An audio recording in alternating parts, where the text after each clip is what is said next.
예수 그리스도 제28장 주에 1. 수전절의 기원. 수룹바벨의 성전이라고 알려진 두 번째의 성전에 관하여 제임스 이 탈메지의 다른 저서에는 다음과 같이 기록되어 있다. 이 성전의 후기 역사에 관해서 성경의 기록에는 별로 언급되어 있는 바가 없으나 다른 기록에서는 우리는 이 성전의 그 후 역사를 알 수 있다. 마카비 때의 박해와 더불어 주님의 집은 더럽혀졌다. 수리아 왕 시리아 왕 안티오커스 에피파네스가 예루살렘을 함락시키고 주전 168에서 165년 이스라엘 백성의 종교에 모독적인 난폭한 행위를 감행했다. 그는 성전에 있는 금촛대, 금양단, 진설병상을 약탈해 갔으며 고운 자색의 천으로 된 성스러운 휘장을 찍기까지 했다. 그는 고의로 제단에다 돼지를 제물로 바쳐 제단을 모독했으며 더욱이 성스러운 경내에는 이방의 제단을 만들게 했다. 성전을 모독하는 것으로 만족하지 않고 그 사악한 군주는 마을에다 단을 만들게 하고 그 위에 불결한 짐승을 제물로 바치라고 명했다. 할례 의식을 행하는 자는 고통스럽게 죽이겠다고 하여 그것을 금했으며 여호와를 예배하는 것을 범죄로 선포했다. 이러한 박해의 결과로 많은 유대인들이 배도하게 되었으며 그들은 메대와 바사에 속했다고 선포했다. 그들은 하나님의 능력으로 구출되기 전에는 두 나라의 지배를 받았다. 그리하여 주전 163년에 성전이 재헌납되었고 그때로부터 그날은 수전절이라는 이름으로 매년 하나의 절기로 지켜졌다. 주님이 집 36에서 37페이지. 조세퍼스에 따르면 유대인 고대사 7권 7장 7절 이 수전절은 빛의 절기라고 불리워지게 되었다고 한다. 성전과 집집마다 밝게 불을 밝히는 것이 이 절기의 특색이었다. 전에 내려오는 말에 의하면 이 절기는 8일 동안 계속되었는데 제사장이 복납한 채 다른 사람의 손이 닿지 않은 성별된 기름을 8일 동안 성전을 위하여 사용하며 의식을 위한 새로운 기름을 준비하면서 전설적인 기적을 축하하는 절기였다고 한다. 2. 솔로몬의 행각. 행각이란 솔로몬 성전의 원래의 외벽을 포함한다는 전통을 인정해 볼 때 이 명칭은 성전 외벽 안에 있는 동쪽 주랑 즉 열주에 붙은 이름이다. 주님의 집 39에서 40페이지를 참조한다. 3. 그리스도와 하나님은 하나임. 요한복음 10장 30절에는 나와 아버지는 하나인이라고 기록되어 있다.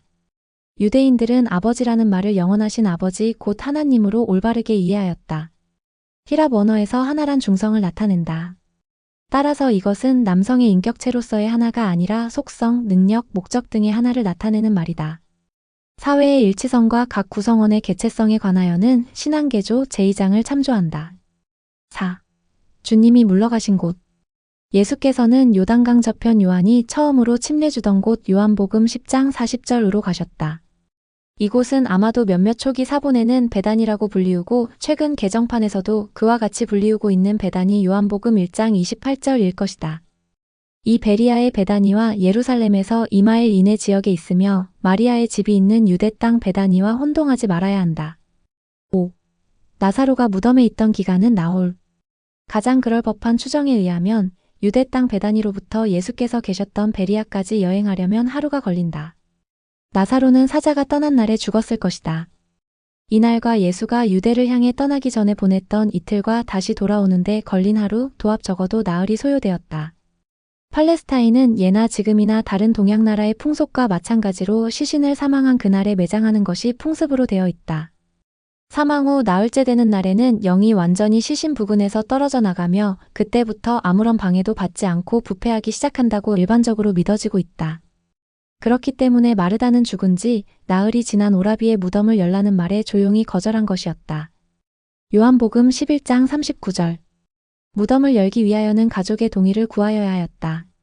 마르다와 마리아가 그곳에 있었으며 다른 여러 증인이 있는 가운데에서 오라비의 무덤을 여는 것을 동의하였다. 6. 예수께서 심령의 통분이 여기심. 심령의 통분이 여기시고 요한복음 11장 33절과 다시 속으로 통분이 여기시며 38절에 대한 주석으로 마음의 분노로 떨비라고 되어 있다. 언어학의 권위자들은 모두 히랍 언어의 통분에 해당되는 말에는 유감스러운 분노나 어느 정도의 화를 나타내며 동정적인 슬픈 감정을 나타내는 것이 아니라는 데 의견을 같이 하고 있다. 주님께서 느끼신 분노란 마리아와 마르다의 진정한 영혼의 슬픔을 가장하고 유대인의 풍습대로 죽은 자를 위하여 형식적인 곡을 하는 태도에 대한 불만을 나타내는 것이었을 것이다. 38절에서 통분이라고 묘사된 주님의 분노는 37절에 기록된 바와 같이 어떤 유대인들의 비난의 소리 때문이었을지도 모른다. 7. 그의 대제사장인 가야바. 요한이 가야바를 가리켜 제사장이라고 말한 말을 대제사장의 임기가 1년이라고 해석해서 안 된다. 유대 율법에 따르면 관리 제사장, 다시 말해서 대제사장은 종신직이었으나 로마 정부는 이직의 임명권을 두고 여러 가지로 변경시켰다. 이 가야바 조세퍼스 가야바는 11년 동안 로마가 임명한 대제사장이었다. 유대인들은 때로 로마 정부가 임명한 일반 대제사장보다는 그들 율법에 따른 대제사장으로서 인식하긴 했지만 이와 같은 임명에 유대인은 복종하여야 했다.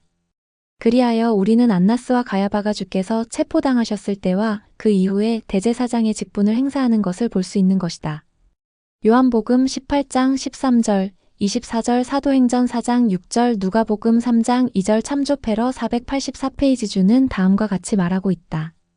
어떤 이들은 마치 유대인들이 제사장들이 급속히 계승되어 가는 시기를 경멸조로 이야기하듯이 가야바를 그 해의 대제사장이라고 말한 표현에서 심한 아이러니를 보았다. 이들 대제사장은 근간 여러 해 동안 로마 정부가 세웠다가 다른 사람으로 대치시키는 꼭두각시에 지나지 않는 자들이었다. 당시에는 적어도 살아있는 대제사장이 5명이 있었으며 전 대제사장으로서 안나스, 이스마엘 벤 파비, 엘리자 벤 하만, 시몬 벤 카미스가 있었고 뇌물로 등용된 가야바가 있었다. 8. 하나님이 택하신 재판장은 신으로 불리움. 시편 82편 6절에는 하나님의 택함을 받은 재판장은 신으로 불리운다고 기록되어 있다. 구세주께서는 솔로몬의 행각에서 유대인에게 대답하실 때 이 성구를 인용하셨다. 이와 같이 권능을 받은 재판장은 하나님의 대표자로서 이를 집행하였으며 신이라는 칭호로 존경을 받았다.